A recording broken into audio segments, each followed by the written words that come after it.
O que é que todos os cristãos têm em comum? Evangelho de João, capítulo 17. Comentário de Mário Persona.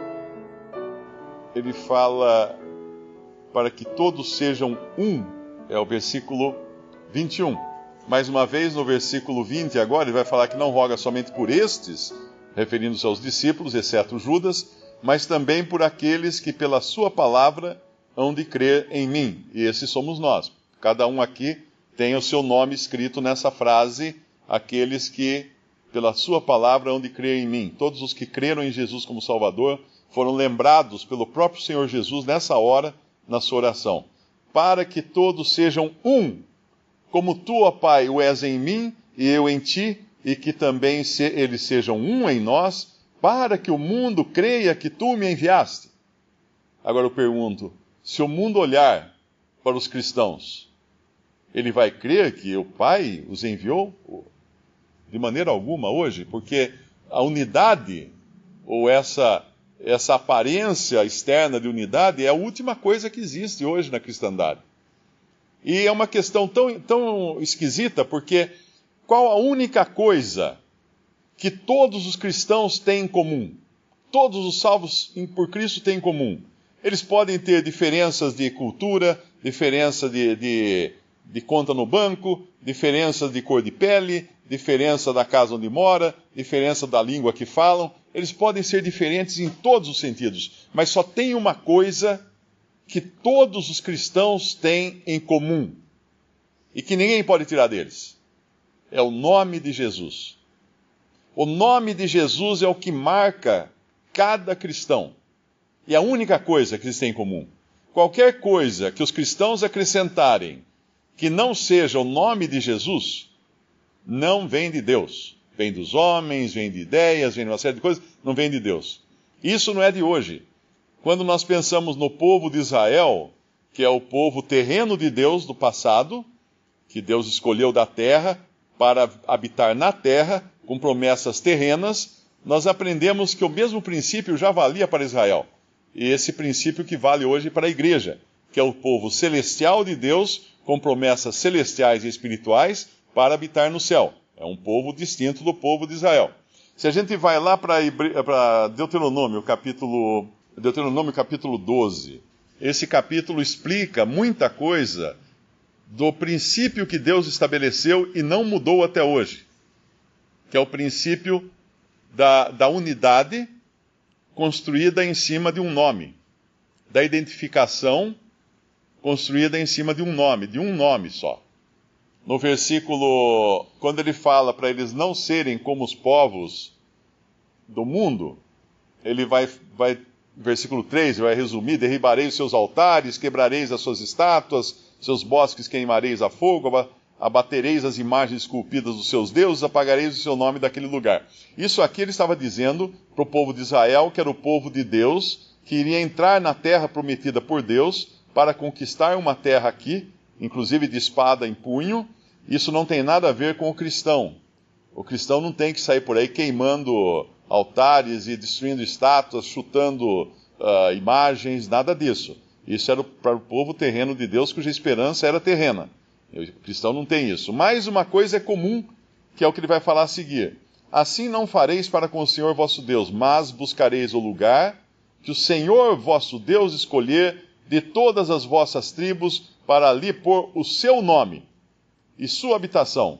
E ali vireis, e ali trareis os vossos holocaustos e os vossos sacrifícios, e os vossos dízimos e a oferta alçada da vossa mão, e os vossos votos e as vossas ofertas voluntárias, e os primogênitos das vossas vacas, das vossas ovelhas, e ali comerei perante o Senhor, vosso Deus, e vos alegrareis em tudo o que poreis a vossa mão, vós e as vossas casas, no que te abençoar o Senhor vosso Deus.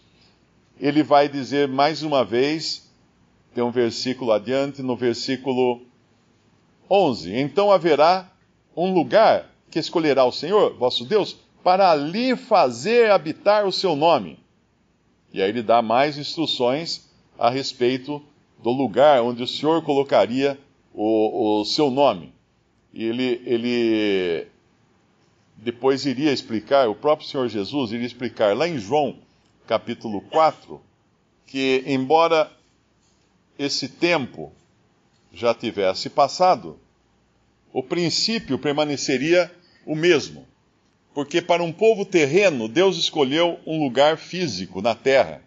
Esse lugar seria Jerusalém, e mais especificamente o templo em Jerusalém. Um judeu não poderia oferecer sacrifícios em lugar nenhum que não fosse no templo de Jerusalém. Ele podia olhar para qualquer lugar, achar lugares muito aprazíveis, muito interessantes, mas os seus sacrifícios só poderiam ser feitos em Jerusalém, no lugar que o Senhor havia colocado o seu nome. E no capítulo 4 de João, do Evangelho de João, a mulher samaritana indaga do Senhor, dizendo: nossos pais, no versículo 20, nossos pais adoraram neste monte, e vós dizeis que é em Jerusalém o lugar onde se deve adorar. Disse-lhe Jesus: mulher, crê-me que a hora vem em que nem neste monte, nem em Jerusalém adorareis o Pai. Vós adorais o que não sabeis, nós adoramos o que sabemos, porque a salvação vem dos judeus. Mas a hora vem, e agora é, em que os verdadeiros adoradores adorarão o Pai em espírito e em verdade, porque o Pai procura tais que assim o adorem. Deus é espírito, e importa que os que o adorem em espírito e em verdade. E aqui ficaria a questão então, mas espera aí, então já não teria mais um templo? Não teria mais Jerusalém onde adorar? O que teria então? Aí que entra a questão do nome. O nome é o lugar. O nome é o lugar, porque mesmo no tempo em que o Senhor escolheu um lugar físico, tangível na terra, o que marcava aquele lugar era o nome de Jeová que estava ali, o nome do Senhor que estava ali. E quando nós vamos em Mateus 18, o que nós vamos encontrar em Mateus 18, no versículo 20? Um pouco antes de Mateus 16, só para deixar claro que haveria uma mudança nas coisas como Deus iria tratar. Depois que ele pergunta a Pedro quem ele diria que era Jesus, capítulo 16, Mateus 16, 16. Mateus 16, 15. Disse-lhes ele: e vós, quem dizeis que eu sou? E Simão Pedro, respondendo, disse: tu és o Cristo, o Filho do Deus vivo. E Jesus respondendo, disse-lhe: bem-aventurado és tu, Simão Barjonas, porque não foi carne e sangue quem tu revelou, mas meu Pai que está nos céus. Pois também eu te digo que tu és Pedro, e sobre esta pedra edificarei a minha igreja, e as portas do inferno não prevalecerão contra ela. Apesar de toda a tradição católica ter insistido que aqui ele estava falando de que construiria a igreja sobre Pedro, e Pedro desmente isso na sua carta, quando ele fala que Cristo é a pedra angular, ele deixa claro que aqui ele edificaria algo que não existia ainda naquele momento. Ele usa o verbo edificarei a minha igreja. E essa igreja que ele edificaria, nós vamos aprender depois, a partir de Atos 2, que é o corpo de Cristo, o conjunto de todos os salvos por Cristo. Indo agora para Mateus 18, versículo 20, nós vamos encontrar outra vez o mesmo princípio que encontramos para Israel, lá em Deuteronômio, agora aplicado para a igreja. E ainda que alguns leiam esse Mateus 18, versículo 20, como se fosse a congregação de Israel, e efetivamente a palavra igreja, congregação, assembleia, eclésia é usada indistintamente em toda a Bíblia para falar de uma reunião de pessoas, sejam pessoas incrédulas, como aparece em Atos, uma turba, lá é chamada de turba, sejam pessoas crentes, como aparece no Novo Testamento, chamada igreja, o tradutor usou igreja, a palavra, e seja para Israel, que os tradutores usaram congregação de Israel.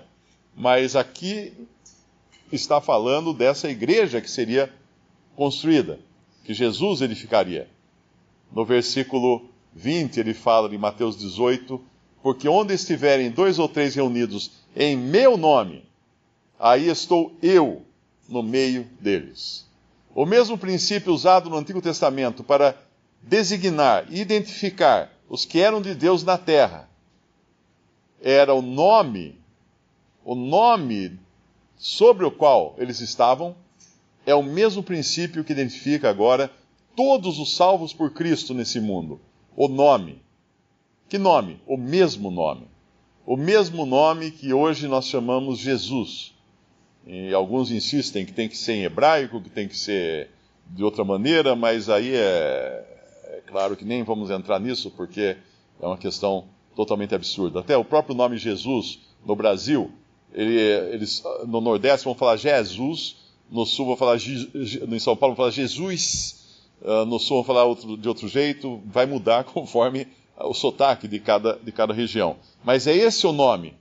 Então, esse é o único nome que pode identificar os crentes. Agora, quando um cristão adota um nome que não é o nome de Jesus, o que ele está fazendo?